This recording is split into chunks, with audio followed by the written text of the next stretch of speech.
आज की व्लॉग की शुरुआत होती है एक दिन पहले के शाम से, क्योंकि मेरी प्रिंसेस मेरे पास वापस आ गई थी। पर वो आते ही काफ़ी बीमार पड़ गई। रात को देखो वो कैसे एप्पल खा रही थी, तो हमने अर्जेंट मेडिसिन मंगवाया, पर 2:30 बजे तक उसको नींद आया। सुबह होते ही मैं नीचे गई और बनाया अपने लिए गर्मा गर्म चाय। उसके बाद देखो मेरी मम्मी का लाडला बेटा, उसको जैसे ही रोटी दो और रोटी मांगने जाओ, उसको पता नहीं कहाँ का गुस्सा आ जाता है, इतना घूरता रहता है जैसे हम एडॉप्टेड है, वो नहीं।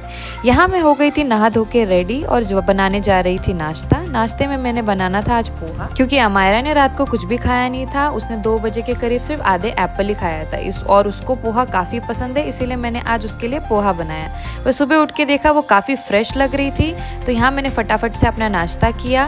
नाश्ता करने के बाद मैं गई अपनी तैयारी करने के लिए और मैं हो गई थी रेडी क्लिनिक जाने के लिए। और क्लिनिक जाने के बाद देखा मुझे उंगली में काफ़ी दर्द हो रही थी, क्योंकि कल मैंने नेल्स कट कर दिया था और कुछ आधा नेल्स वहाँ फंस गया था, तो उससे काफ़ी पेन हो रहा था।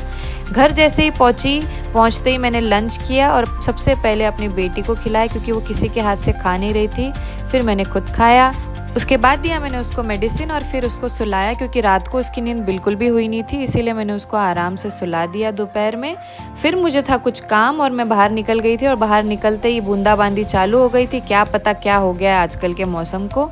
यहाँ पे मेरा काम ख़त्म हो चुका था और यहाँ मैं मेरे हस्बैंड से अलविदा ले रही थी, सी ऑफ कर रही थी और हंस रही थी। तो मैं घर पहुँची और अपनी बेटी के लिए ले गई थी कुछ खिलौने उसको खुश करने के लिए, और यहाँ मैंने बनाया अपना गर्मा गर्म कॉफ़ी। तो आज के लिए बस इतना ही, मिलते हैं कल कुछ नए बातों के साथ। See you, take care, bye bye, thanks for watching.